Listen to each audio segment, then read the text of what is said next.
అవకాశాన్ని బట్టి దేవునికి వందనాలు చెల్లిస్తున్నాను. మరి మీరు క్షేమంగా ఉన్నారా? Welcome you all to the hour of prayer. మరి రోజు వాక్యం మనం ధ్యానిస్తున్నాం కదా. మరి అవర్ ఆఫ్ ప్రేయర్ కార్యక్రమాల ద్వారంగా మీరు ఏమి నేర్చుకుంటున్నారు అనే సంగతులు మాకు తెలియపరచండి. దయచేసి మీరు వాట్సాప్ ద్వారంగా మీ స్క్రీన్లో కనబడుతున్న నెంబర్కి మీరు వాట్సాప్ చేయండి. మీకు ఎలా ఈ కార్యక్రమం ఉపయోగకరంగా ఉన్నాయా, మీరు నేర్చుకుంటున్నారా, ఆత్మీయంగా ఎదుగుతున్నారా? ఏమండి, మనుష్యుడు చాలా బిజీ అయిపోయాడు కదండి. దేవునిని మర్చిపోయి దేవుని కార్యాలు గుర్తులేని వాటిగా రీతిగా మనుషుడు ఈరోజు తాను ఎంతో బిజీ చేసేసుకుంటున్నాడు. ఒకవేళ ఎవరైనా ఈ రోజే నీ చివరి రోజు ఈ లోకంలో బ్రతుకుతావు అంటే ఏం చేస్తావు చెప్పండి?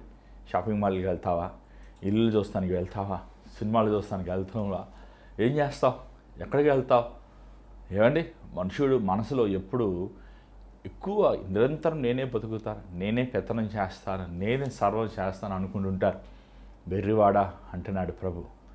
ఏమండి, అక్కడ ఆ ధనవంతుని అంటాడు కదా, నా ప్రాణమా తినుము తాగుము సుఖించుము అన్నప్పుడు వెర్రివాడ నీ ప్రాణం నీ ఎద్ద నుంచి తీసేస్తే ఏం చేస్తావు? ఈరోజు దేవుడు మన పట్ల ఎంత కృప చూపిస్తున్నాడు, ఎంత కాచి కాపాడుతున్నాడు. కానీ మనుష్యుడు దాన్ని గ్రహించుకుంటానికి అంత అవగాహన లేనివాడుగా ఉన్నారు. మరి ఈరోజు దేవుని వాక్యం విందామా? మరి మీ అందరికీ తెలుసు, మన బైబిల్లో యాకోబు గ్రంథం ఒక్కొక్క వచనంలో ఒక్కొక్క అంశంను మనం తీసుకొని మనం ధ్యానిస్తున్నాం. సో ఈరోజు యాకోబు 5వ అధ్యాయం నుంచి మనం ధ్యానిద్దాం. మరి యాకోబు 5వ అధ్యాయం మొదటి 6 వచనములు మనం ధ్యానిద్దాం. దానికి ముందు వచ్చిన ప్రార్థన. పరిశుద్ధమైన తండ్రి దయగల ప్రభువా, మరొకసారి నేను నీ పాసన్నిధిలోకి మేము వస్తున్నామయ్యా. ఈరోజు నేను ఇలా వాక్యం ప్రకటిస్తాను. నువ్వు ఇచ్చిన కృప బట్టి వందనములు. నన్ను సులువు చాటు మరుగుపరచు, నీ బిడ్డలతో నువ్వు మాట్లాడు. ఈ సమయాన్ని ఆశీర్వదించు, దీవించు. యేసు నామములో అడుగుచున్నాం తండ్రి, ఆమేన్. మరి ఈరోజు యాకోబు గ్రంథం 5వ అధ్యాయం మొదటి నుంచి కొన్ని వచనాలు చదవండి. ఇదిగో ధనవంతులారా, మీ మీదకి వచ్చడి ఉపద్రవములను గూర్చి ప్రాలాపించి ఏడువుడి. చదవండి. మీ ధనము చెడిపోయెను, మీ వస్త్రములు చిమ్మటలు కొట్టివాయెను, మీ బంగారమును మీ వెండియు తుప్పిపట్టినవి. వాటి తుప్పు మీ మీద సాక్ష్యముగా ఉండి అగ్నివలె మీ శరీరములను తినివేయును. అంత్యదినముల యందు ధనము కూర్చుకొంటిరి. చాలు. ఇక్కడ యాకోబు ఎంత చాలా సీరియస్గా మాట్లాడుతున్నాడండి. నేను మాట్లాడతలేదు బాబు, బైబిల్లో చూస్తున్నా ఈ మాట చదివారా? మీకు శ్రమ, జాగ్రత్తగా వినండి ధనవంతులారా, మీకు శ్రమ, మీరు ఏడవండి, మీరు ఏమండి కన్నీరు కార్చండి, రోధించండి. నిజంగా ఇలాంటి మాటలు ఈరోజు ప్రస్తుతం ఉన్న సంఘములో మనం వినగలుగుతున్నామండి. దేవుడికి అండి పేదవారు అంటే బహుప్రియులు. చాలాసార్లు మనం ఎన్నోసార్లు చాలామందిని చూసి ఉన్నాను. అయ్యా, నేను ఎంతో పేదవాడిని, ఎంతో పేదరాలండి, నాకు జ్ఞానము లేదు, నాకు చదువు లేదు, నేను సామాన్యమైన వారిని అని వారు చెప్తున్నప్పుడు నిజంగా వారు మర్చిపోతారు ఏంటంటే దేవుడికి వారు చాలా ఇష్టమైన వారు. కానీ దేవుడు ధనవంతుల్ని బైబిల్లో మనం చూసినట్లయితే లాజరు ధనవంతుడు లాజరు సంగతి, ఒక యవనస్తుడు యేసు ప్రభు దగ్గరికి వచ్చి ధనమును విడిచిపెట్టలేకపోయాడు అతని సంగతి మనం అనేక మంది చూస్తుంటాం. ప్రభు అంటాడు, ఏమండి ఒక ఒంటి సూదిలో నుంచి వెళ్ళగలదా? అదైనా వెళ్తుందేమో కానీ ధనవంతుడు పరలోక రాజ్యాన్ని ప్రవేశిస్తాం అంత కష్టమని. 1 తిమోతి 6వ అధ్యాయం 10వ వచనం మనం చూస్తున్నాం. Money is the root of all evil. ఏమంటే ఆ మాట ఒకసారి చూడండి. ఒకసారి 1 తిమోతి 6వ అధ్యాయము 1 తిమోతి 6వ అధ్యాయం 10వ వచనం చదవండి. ఎందుకనగా ధనాపేక్ష సమస్తమైన కీడులకు మూలము. కొందరు ధనాపేక్ష సమస్తమైన కీడులకు మూలము. కానీ ఈరోజు ప్రతి ఒక్కడ ఆశ దేని మీద ఉంది? డబ్బు మీద ఉంది. పిల్లలు ఎందుకు చదువుకుంటున్నారు? ఏమండి, అవునన్న నాకు సైన్స్ అంటే ఇష్టము, నాకు సోషల్ అంటే ఇష్టము, నాకు కెమిస్ట్రీ అంటే ఇష్టము, నాకు ఫిజిక్స్ అంటే ఇష్టము అని ఇష్టముతో చదువుతున్నారా? లేకపోతే ఏమండి ఆ డబ్బు మీద ఆశ కలిగి చదువుతున్నారా? డబ్బు చాలా భయంకరమైనదండి. డబ్బు మనల్ని దేవుని నుంచి దూరపరుస్తుంటుంది. డబ్బు కలిగిన వాడు ఎప్పుడు ఇంకనూ ఎక్కువ సంపాదించాలని ఆశిస్తుంటాడు. ఉన్న వాటితో తృప్తి ఉండదు, ఇంకా ఎక్కువ కావాలి. అది దాహం సృష్టిస్తుంది. యాకోబు అంటున్నాడు, మీ 2వ వచనం చదివండి, దయచేసి 2వ వచనం చదవండి. మీ ధనము ఏమండి చదవండి. మీ ధనము చెడిపోయేను. Your wealth is rotted. మీ వస్త్రములు చిమ్మటలను మీ వస్త్రములు చిమ్మటివి కొట్టినట్టాయను. ఏమండి, ధనము చెడిపోయేను, వస్త్రములు ఏం చేసిందంట? చెదలు పట్టినప్పుడు చూసారంటే వస్త్రాలు అది పీసర అయిపోతుంటాయి. ఈ ధనవంతులు ఏమంటే వారి ధ్యాస అంతా ఈ భూ సంబంధమైన వాటిగా ఉంటుంది. వారు సుఖముగా ఉండాలనుకుంటారు, కష్టముని ప్రేమించలేరు, కష్టపడలేరు. చూడండి, ఆబ్వియస్లీ అబ్రహాము ధనవంతుడు, ఇసాకు ధనవంతుడు. బైబిల్లో మనందరం చూస్తున్న ధనవంతులు. బైబిల్లో యేసుప్రభు సమయంలో కూడా ఏమండి బర్నబాస్ ధనవంతుడు, అంత మాత్రం అమెరికన్ యోసేపు ధనవంతుడు, జక్కయ్య ధనవంతుడు. కానీ వారు ధనముని దేవునికి ఇచ్చారు, దేవుని కోసం వాడారు, దేవుని రాజ్యము నిమిత్తం వారు ఖర్చు పెట్టారు. వారు ధనముని దేవుడిగా చేసుకుని ఆరాధించలేదు. కానీ ఇక్కడ చూసినట్లయితే ఈ ధనవంతులు వారు ఎప్పుడు ఒక భయం ఉంటుంది. ఏంటి తెలుసా అండి? రేపు ఇప్పుడు ఖర్చు పెట్టేసుకుంటే రేపు ఎలాగా? ఏమండి, ఆ రిక్షా తొక్కిన వాడు రోజుగా కొంత డబ్బులు సంపాదించుకొని శుభ్రంగా ఈరోజు తిన్నానా చాలు, రేపు సంగతి రేపు చూసుకుందాం అనే భావం ఉంటుంది. కానీ ఈ ధనవంతులకి ఎంత ఉన్నా సరే ఇంకా రేపు ఏమైపోతుంది, లేకపోతే రేపు నా బతికేమైపోతుంది, నేనేం చేస్తాను అనే భావం అని ఉంటుంది. ఈ ధనము చాలాసార్లు ముఖ్యంగా మనం ఈ ధనవంతులను చూసినప్పుడు వారు న్యాయంగా సంపాదించిన వారు కోట్ల ఒకరు ఉంటారండి. అబద్ధములతో, అన్యాయంతో, లంచాలు లేకపోతే మోసాలు చేసి సంపాదించిన వారే మనం చూస్తుంటాం. నీ బంగారము నీ ఇత్తడి, చదవండి అక్కడ 3వ వచనం. మీ బంగారమును మీ వెండియు తుప్పు పట్టినవి. నీ బంగారం వెండి తుప్పడుతుందా అండి? తుప్పటేస్తుంది అంతే. అది ఏంటిది? ఒక మెటల్. ఈరోజు ప్రతి ఒక్కరి ధ్యాస బంగారం మీద ఉంది. బంగార కొట్టుల్లో వెళ్ళి బంగారం అంటున్నారు. కానీ బంగారం లాంటి మనం యేసుని వదిలేసి, బంగారం లాంటి వాక్యంను వదిలేసి ఏమంటే బంగారం మీద ధ్యాస పెట్టుకుంటున్నారు. అక్కడ ఏమైందంటే రాయబడి ఉందంటే అది తుప్పు పట్టేస్తుంది. ఏమంటే బంగారం తుప్పు పడితే ఎలా ఉంటుంది? ఇప్పుడు ఇనుప రాడ్ తుప్పు పడతాం చూసారా? నల్లగా అయిపోతుంది. దేవుని కంటే నీ ప్రాధాన్యత ధనం మీద ఇచ్చేవారు దేవుడు అలాంటి వారిని ద్వేషిస్తాడండి. అంత మాత్రంగా చదవండి. వాటి తుప్పు మీ మీద సాక్ష్యముగా ఉండి అగ్ని వలె మీ శరీరములను తినివేయును. ఏమంటే ఏంటంటదంట? నువ్వు ఆశించే ఆ బంగారమే, నువ్వు ఆశించిన వెండే, నువ్వు ఆశించిన డబ్బే, నువ్వు ఆశించిన నీ ఆస్తులే నిన్ను తినేస్తుంది. ఏమండి, బైబిల్లో హేరోదును చూస్తున్నాం. ఆ హేరోదు మనుషులు హేరోదుని పొగుడుతున్నప్పుడు హేరోదే మాకు అన్నం పెడుతున్నాడు, హేరోదే మమ్మల్ని పోషిస్తున్నాడంటే అది అంగీకరించిన వల్ల హేరోదు స్వరము దేవుని స్వరము అని అది తను అనుమతించిన వల్ల, లేకపోతే తనను అది ఆ మాటని తను తీసుకున్నాడు. అవును నేను దేవుణ్ణే అనుకున్నాడు. దేవుని వాక్యం సెలవిస్తుంది, పురుగులు పట్టి చచ్చిపోయాడంట. ఏమండి, నీ ధనము నేను ఎట్లా రక్షిస్తాను అనుకుంటున్నావు? చాలాసార్లు ఈ ధనము పాస్టర్ గారు కూడా ఇస్తుంటారండోయ్. మా దగ్గర చాలామంది పాస్టర్ గారి దగ్గర వచ్చి, ఇదిగోండి అయ్యగారు కానుక ఇస్తున్నాం. నువ్వు కానుక ఇస్తాం గొప్ప కాదు, ఆ కానుకను దేవుడు స్వీకరిస్తాం గొప్ప.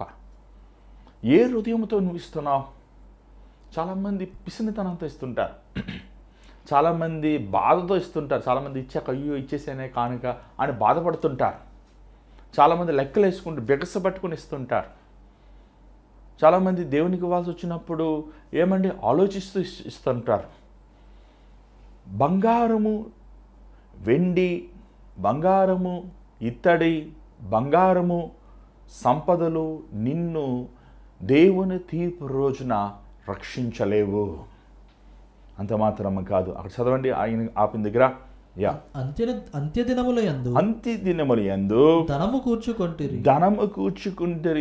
అంత్య దినములు, లాస్ట్ రోజు చూడండి, ప్రతి ఒక్కడు ధనం కూర్చుకోవాలి, స్థలాలు సంపాదించుకోవాలి, ఇల్లులు కొనుక్కోవాలి, బ్యాంకుల్లో ఫిక్స్డ్ డిపాజిట్లు పెట్టుకోవాలి, వ్యాపారంలో ఇన్వెస్ట్ చేయాలి, స్టాక్ మార్కెట్లో పెట్టుకోవాలి, ఇల్లులు కట్టుకుని అద్దెకి ఇచ్చుకోవాలి, ఏమండి పంటను వేసుకోవాలి, 5 రూపాయలు 10 రూపాయలు చేయాలి, 10 రూపాయలు 20 రూపాయలు చేయాలి, లాభం ఏమండి దాన్ని మల్టిప్లై చేయాలి అని ఆతృత పడుతున్నారు.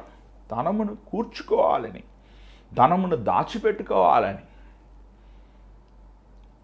చూడండి, ఒకవేళ ఈరోజు నీ చివరి రోజు అనుకో, ఏం చేస్తావు నీ ధనం? ఈరోజు చాలామంది వాళ్ళ బిడ్డల కోసం ధనమును కూర్చోపెడుతున్నారు, కానీ ఆ బిడ్డ ఆత్మ గురించి పట్టించుకుంటలేదు. నా కుమారుడు, నా కుమార్తె రక్షించబడిందా? మారు మనసు పొందారా? దేవుని ఎదుట భయభక్తులు కలిగి ఉన్నారా?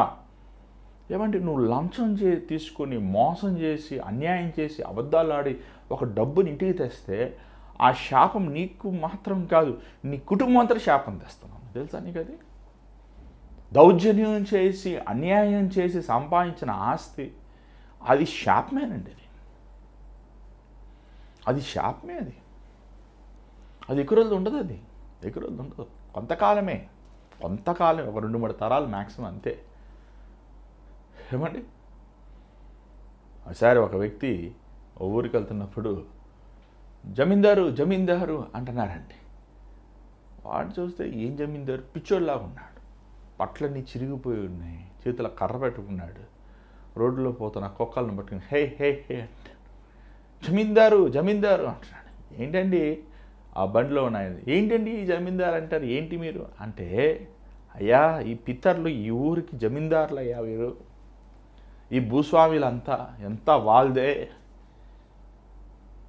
ఏమండి అంత దౌర్జన్యం చేసి అన్యాయం చేసి సంపాదించుకున్నారు.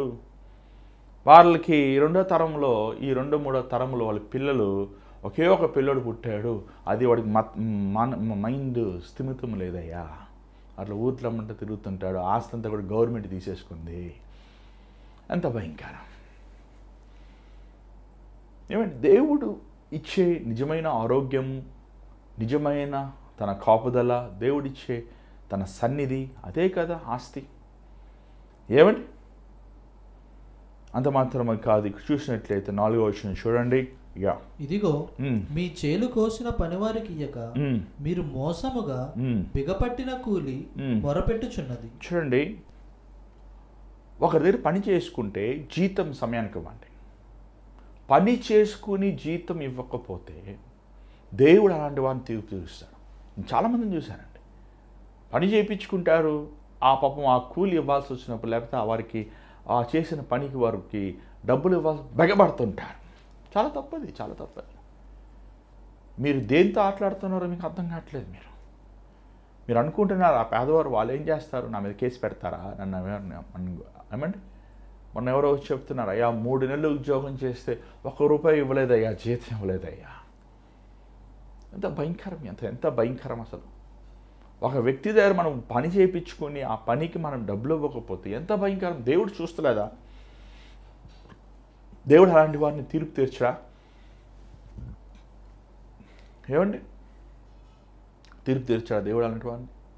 వారి మొర, వారి ఏడుపు ఆయనకి వినబడుతుంది. ఏమండి అందరు చదవండి. మీ కోతవారి కేకలు సైన్యములకు అధిపతి యొక్క ప్రభు యొక్క చెవులలో చొచ్చి ఉన్నవి. మీరు భూమి మీద సుఖముగా జీవించి భోగశక్తులై వదదినమునందున మీ హృదయములను పోషించుకొంటిరి. మీరు నీతిమంతుడైన వానికి శిక్ష విధించి చంపుదురు, అతడు మిమ్మును ఎదిరింపడు. ఏమండి నువ్వు చేసే దౌర్జన్యం ఎవడు తెలియదు అనుకుంటా. ఈ ధనవంతులు నిజంగా ఏమన్నా ఒకటి నాకు అర్థం కావట్లేదు. ఈరోజు మనం జాబ్స్కి వెళ్తున్నారు, పొద్దున్న 9 గంటలకు వెళ్ళి సాయంకాలం 5 గంటలకు వస్తున్నారు. పాపం ఆ టీచర్ గారు, లేకపోతే ఆ గవర్నమెంట్ టీచర్ గారు, లేకపోతే ఆ గవర్నమెంట్ ఏమైనా ఒక ఎంప్లాయ్ మార్నింగ్ 9 o'clock నుంచి ఈవినింగ్ 5 o'clock వరకు బస్సుల్లో వెళ్ళి, సిటీ బస్సుల్లో వెళ్ళి, టిఫిన్ బాక్స్లో పెట్టుకొని ఏమండి వాళ్ళు పాపం రాత్రులు పగలు ఆ కష్టపడి పని చేసి చివరిగా పిల్లలకి 2 పిల్లలకి పెళ్లి చేసి అంతలోగా ఆ ఇల్లు కట్టే లోపల వాళ్ళ పని అయిపోద్ది. కానీ చూడండి ఎంత త్వరగా డబ్బులు సంపాదిస్తున్నారు మనుషులు. దౌర్జన్యం చేసి, అన్యాయం చేసి, పక్కవాడు ఆక్రమించుకుని, ఎదుటివాడు దోచుకుని. చూడండి ఇలా మీరు అనుకుంటున్నారు నాకు ఎవడు అడుగుతాడు, నన్ను ఎవడు అడిగి నేను మాట్లాడుకుంటా అనుకుంటున్నాను. దేవుడు అడుగుతాడు. దేవుడు అడుగుతారు. నేను చాలామంది చూశాను అలాంటి వాళ్ళు దౌర్జన్యంగా సంపాదించుకున్న వారు అదొక శాపంగా మిలుగుతుంది, శాపం అయిపోతుంది. ఎట్ట వస్తుంది అట్టే ఎగిరిపోతుంది. ఏమండి ఎలాగా డబ్బు వస్తుంది అలాగే ఎగిరిపోతుంది. నువ్వు కష్టపడి చెమట గారిచి ₹1 సంపాదించిన అది నీ కుటుంబానికి, నీ తరానికి అది ఒక 1 కోటి రెట్లు దీవెనకరంగా దేవుడు మారుస్తాడు. కానీ నువ్వు ₹1 కోటి దౌర్జన్యం చేసి, అన్యాయం చేసి, లంచం డబ్బు మోసం చేసి సంపాదించావా, అది నీకు 10 తరాలకి శాపంగా ఉంటుంది. ఈరోజు అర్థం చేసుకుంటలేదు. మనకు ఆయన ఎవరో నడుస్తుంటే చిన్నపిల్లలాగా ఉన్నాడు. చిన్నపిల్లడు వాళ్ళ నాన్నగారు పెద్ద బెంచ్ కార్లో దిగారు, వాళ్ళ అమ్మగారు బెంచ్ కార్లో దిగారు. అంతలో ఒక పక్కన ఆయన అంటున్నాడు, ఈయన ఒక పెద్ద ఫ్రాడ్ అండి. ఆ పిల్లోడు చూస్తున్నారా, ఆ పిల్లోడికి 60 సంవత్సరాలు. ఏంటంటే 60 సంవత్సరాలా? అవునండి, పిల్లోడు కాదు అతను. వీళ్ళు ముసలోళ్ళు అయిపోయారు, మోసం చేసి సంపాదించాడు. ఆ శాపం ఎడపోతే ఒకటే కొట్టింది కదా. ఏమండి ఎక్కడే పోద్ది శాపం. అందుకే చూడండి ధనవంతులు చాలామంది పిల్లలు పుట్టరు తెలుసా అండి. మీరు ఇప్పుడు గమనించారా మాట? ధనవంతులకు ఎప్పుడు పిల్లలు చాలామంది పిల్లలు పుట్టరు. ధనవంతులు పుట్టినా కూడా వికలాంగంగా పుట్టుతుంటారు, హ్యాండిక్యాప్గా పుడుతుంటారు. ఏమంటే ఆ రోడ్ సైడ్ ఉంటారు చూసారా, పాపం ఆ కుప్పలు ఎత్తుకుంటూ వాళ్ళు చూడండి 4-10 మంది పిల్లలు ఉంటారు. దేవుడు ఆనందం వాళ్ళకి ఇచ్చాడు, ఇచ్చాడండి ఆనందం దేవుడు, వారికి ఇచ్చాడు సంతోషం దేవుడు. నువ్వు దౌర్జన్యం చేస్తే ఆ శాపము నీకు, నీ సంతతికి వెంటాడుతుంది. ఎక్కడ పోదు, ఎక్కడికి పోతుంది. లంచం నుండి ఇల్లు కాలిపోయిన దేవుడు వాక్యం సెలవిస్తుంది. నువ్వు లంచం పొందుకొని మోసం చేసి, అన్యాయం చేసి సంపాదించుకున్న ప్రతీదీ అది నీకు తరానికి శాపమైపోతుంది. తెచ్చేసి ఎవరు మోసం చేస్తాం మనం? నువ్వు అనుకోవచ్చు నన్ను ఎవడు చూస్తలే, ఎవడు అడుగుతాడు? దేవుడు చూస్తున్నాడు, దేవుడు అడుగుతాడు కదా. శూన్యం అయింది కదా, నీలో ఉన్న ప్రాణం అయింది కదా. ఈ విషయముని ఖచ్చితంగా యాకోబు ఖండిస్తున్నాడండి. యాకోబు నిజంగా ఒక గొప్ప సేవకుడు, దేవుని సేవకుడు. అసలు మొహమాటం లేకుండా, ఆలోచించకుండా తను ఈ మాటలు చూస్తున్నాను. అంత మాత్రం కాదు, లూకాసు సువార్త 18వ అధ్యాయంలో ఒక వ్యక్తిని మనం చూస్తున్నాం. ఇతను యేసు ప్రభు దగ్గరకు వచ్చి ఒక చాలా శ్రేష్టమైన ప్రశ్న అడిగాడు. 18:20 లూకాసు సువార్త 18:18 వచనం. నిత్య జీవంకి వెళ్ళాలంటే ఏం చేయాలి? సద్బోధకుడు నిత్య జీవంకి వెళ్ళాలంటే ఏం చేయాలి? Perfect question. అసలు అలా క్వశ్చన్ ఎవడు వేయలేదు దేవుడు. అంత క్వశ్చన్ దేవుడు చెప్పాడు. వ్యభిచారించవద్దు, అబద్ధం ఆడవద్దు, మోసం చేయవద్దు, నీ తల్లిదండ్రులు గణపరచు. అవన్నీ వెంటనే టక్కనే అయ్యా నేను ఎన్ని బాల్యదినం నుంచి చేస్తున్నాను కదా, ఇంకా ఏం చేయాలి అంటే, ప్రభు అన్నాడు నీకున్నదంతా అమ్మివేసి నన్ను వెంబడించు అన్నాడు. యేసు ప్రభు దగ్గరకు వచ్చి ఏమండి దుఃఖముఖిగా అని ఉంది అన్నమాట. సాడ్ అయిపోయాడు. యేసు ప్రభు దగ్గర వచ్చి నిరాశగా వెళ్ళిన వ్యక్తి ఎవరంటే ఈ వ్యక్తి ఒకడే బైబిల్లో. వ్యక్తి ఒకటే. లేకపోతే ఈ పాట ఇంకొక అపోస్తల గ్రంథం ఉండేది. ఏమండి ఇంకొక సంఘాన్ని అతని పేర్లు అనేక మంది పేర్లు, పేతురు గారు, అంద్రే గారు, ఏమండి మత్తయి, మార్కు, అలా ఎంతమంది విశ్వశిష్యుల పేర్లు ఎంతమంది ఉన్నారు రోజుల్లో అలా పేర్లు పెట్టుకున్నారు. ఆఫ్టర్ ఆల్ తన చేతిలో ఉన్నదే గొప్ప ధనం అనుకుని యేసు ప్రభుని వదిలేశాడు. భ్రష్టుడు ఖచ్చితంగా నరకంలో ఉంటాడు అతను. ఈరోజు నువ్వు దేవునిని గణపరచలేనివాడుగా ఉన్నావా?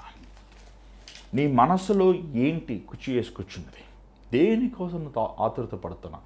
దేనికోసం నువ్వు పరిగెడుతున్నావు, దేనికోసం నువ్వు ఆశిస్తున్నావు, దేనికోసం నువ్వు ఆశిస్తున్నావు? డబ్బే సాతానండి. మనం మత్తయి 6వ అధ్యాయం చూస్తున్నాం కదా, దేవునికి సిరికి దాసుడుగా ఉండలేవు. ఈ మాటలు యాకోబు ఖచ్చితంగా ఖండిస్తాం. ఇంత చక్కగా మాటలు మనం చూస్తున్నాం. ఈరోజు నువ్వు డబ్బుకు బానిసై ఉంటే పశ్చాత్తాపడు, మారు మనసు పొందు. ఏమండి, ఈ లోకం విడిచిపెట్టాక నీ డబ్బుని కానీ, లేకపోతే నీ ఆస్తులను కానీ, నీ సంపదలను తీసుకెళ్ళలేదు, ఏమి తీసుకెళ్ళలేదు, అన్నీ వదిలిపెట్టి వెళ్ళాల్సిందే. ఈరోజు నీ జీవితం ఏసేకి తెచ్చి స్థాయిలో ఉంచండి. ప్రార్థన చేద్దాం. పరిశుద్ధమైన తండ్రి, దయగల ప్రభువా, మరొకసారి పాసంగంలోకి వస్తున్నాం. నేను డబ్బుని నీ సేవ నిమిత్తం వెతిజల్లే వారు ఉంటాను, సహాయించి. ఈ భూలోకంలో దాచుకోవద్దు. ఇక్కడ దొంగలు, చెదలు, పురుగులు పెడతారన్నా. నీ రాజ్యములు దాచుకునే వారంగా మేము ఉంటానికి సహాయించి. మా మనస్సు ధనం మీద కాక అయ్యా నీ మీద మా మనసు ఉండటానికి సహాయించి. ఈరోజు ఈ వాక్యం ఏంటి, ప్రతి ఒక్క బిడ్డను దర్శించు. మా హృదయముల్లో ఉన్న ప్రతి అపవాది సంబంధమైన సమస్తము నిర్మూలం చేయ. ఈ లోకంలో మేము జీవించినప్పుడు యథార్థములు, పరిశుద్ధులుగా నీకోసం బ్రతికేవారు సహాయం చేయమని యేసు నామములో అడుగుచున్నాం తండ్రి, ఆమేన్. ఈరోజు మీ దేవుడు మాట్లాడంటే మాకు తెలియపరచండి. మీ ప్రార్థన అవసరాలు స్క్రీన్ మీద కనబడుతున్న నెంబర్స్కి వాట్సాప్ కాల్ మెసేజ్ మీరు చేయొచ్చు. నేను కానీ నా భార్య మీ ఇద్దరం మీకోసం ప్రార్థిస్తాం సిద్ధంగా ఉన్నాము. మీరు ఎంతోమంది మీ ప్రార్థన పంపిస్తున్నారు, మీకోసం మేము ప్రార్థిస్తున్నాము. మరి దేవుడి కార్యం చేశాక మరలా మాకు తెలియపరచండి, మేము కలిసి దేవుని స్తుతిస్తాము. అంత మాత్రమే కాదు, ఈ భారమైన పరిచర్యలో దేవుడు మిమ్మల్ని ప్రేరేపిస్తే మీకు వివరాలను పంపించవచ్చు. మీరు పంపించే ప్రతి కానుక ప్రభు పరిచర్యలో వాడుతున్నాం. దేవుని సేవలో ఎంతో అవసరతలు ఉన్నాయి, అయినప్పటికీ దేవుడు కృప చూపిస్తున్నాడు. మీరు కూడా ప్రభు రాజ్యము కట్టే విషయంలో పాలు పొందొచ్చు. మరి అలా మీరు పంపించాలని ఆశిస్తే స్క్రీన్ మీద కనబడుతుంది Google pay, PhonePe account numbers ఉన్నాయి. ఆ వివరాలు మీకు అక్కడ తెలియపరుస్తున్నాయి. ఇంకొన్ని వివరాలు కావాలంటే మీరు స్క్రీన్ మీద నెంబర్స్ కాల్ చేయొచ్చు. దేవుని చేత మీద కలుసుకుందాం. అంతవరకు God bless you. Take care.